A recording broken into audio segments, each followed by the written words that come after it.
एक गरीब परिवार का लड़का गांव से शहर आया था। उसका सपना था सरकारी नौकरी पाना। वह कई परीक्षाएं पास कर चुका था और कुछ अभी बाकी थी। एक दिन उसके लिए खुशखबरी आई। उसे इंटरव्यू के लिए बुलावा आया था। अगली सुबह उसे दूसरे शहर जाना था, लेकिन समस्या ये थी कि उसके पास पैसे नहीं थे। उसने घर में ढूंढा तो बड़ी मुश्किल से 50 रुपये ही मिले। पढ़ाई का खर्च, शहर का खर्च वह पहले ही दोस्तों से उधार ले चुका था, जो अभी तक लौटा नहीं पाया था। फिर से मांगने में उसे शर्म आ रही थी। अगली सुबह हिम्मत करके वह अच्छे कपड़े पहनकर अपनी कागज लेकर बस स्टैंड पहुंचा। मन ही मन भगवान को याद कर रहा था।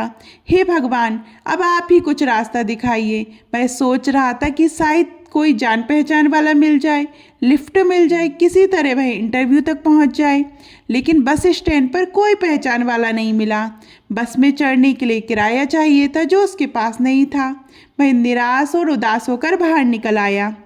पास ही एक बड़ा मंदिर था। उसने सोचा, चलो भगवान से ही मदद मांगता हूँ। वह सीढ़ियाँ चढ़कर मंदिर में गया, माथा टेका और बोला, भगवान आप ही अब मुझे इस मुसीबत से बचा सकते हैं। वह नीचे आकर सीढ़ियों पर बैठकर जूते पहनने लगा। तभी उसने देखा कि पास में एक फकीर बैठा है और उसके कटोरे में काफ़ी पैसे हैं।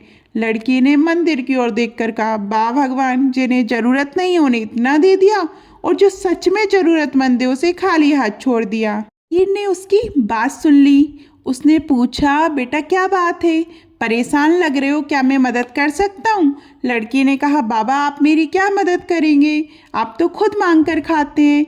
फकीर मुस्कुराया और बोला, मैं किसी से मांगता नहीं हूँ। जो यहाँ मंदिर में आता है वह अपने पुण्य कमाने के लिए देता है। बताओ क्या परेशानी है? लड़की ने कहा, मुझे इंटरव्यू के लिए दूसरे शहर जाना है, कम से कम 500 रुपये चाहिए।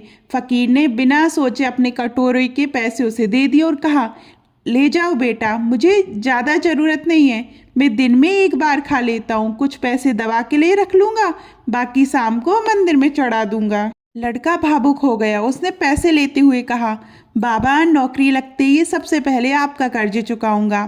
फकीर ने कहा, मैं यहीं बैठता हूँ बेटा, कहीं नहीं जाऊँगा। लड़का इंटरव्यू देने गया और किस्मत से वह चयनित हो गया। खुशी से झूमता हुआ वह शाम को मंदिर पहुंचा ताकि बाबा को धन्यवाद कह सके, लेकिन वहाँ भीड़ लगी हुई थी। उसने पूछा, क्या हुआ? किसी ने कहा, एक फ़कीर की मौत हो गई। वह भीड़ को चीर कर आगे बढ़ा। वही बाबा जमीन पर निश्चल पड़े थे। किसी ने कहा, आज उन्होंने दवा नहीं ली, शायद पैसे नहीं बचे थे। लड़के की आंखों से आंसू बहने लगे। वह बोला, हे भगवान, एक इंसान ने अपनी जान की परवाह किए बिना किसी और की जिंदगी बना दी। तभी भीड़ में से एक आदमी बोला, अच्छा हुआ मर गया, वैसे भी किस काम का था।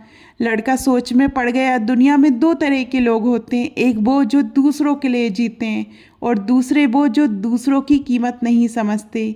इस कहानी से भी हमें दो सीख मिलती हैं। हमेशा दूसरों पर विश्वास रखें और ज़रूरतमंद की मदद करें, क्योंकि जब हम एक दूसरे का सहारा बनते तभी समाज आगे बढ़ता है। विश्वास बनाए रखें। जब आपको लगे कि अब कुछ नहीं हो सकता, तब कहीं ना कहीं से मदद ज़रूर आती है। भगवान खुद नहीं आते, लेकिन किसी न किसी को आपके लिए भेज देते हैं। इसलिए मदद करते रहिए, विश्वास बनाए रखिए, क्योंकि आपकी ज़िंदगी में कभी ना कभी कोई फरिश्ता ज़रूर आएगा। आपको ये वीडियो कैसी लगी कमेंट में ज़रूर बताइएगा। और अभी तक आपने हमारे चैनल परंपरा और प्रतीक्षा को सब्सक्राइब नहीं किया है और फेसबुक और इंस्टाग्राम पे हमें फॉलो नहीं किया है तो जल्दी कीजिए। धन्यवाद।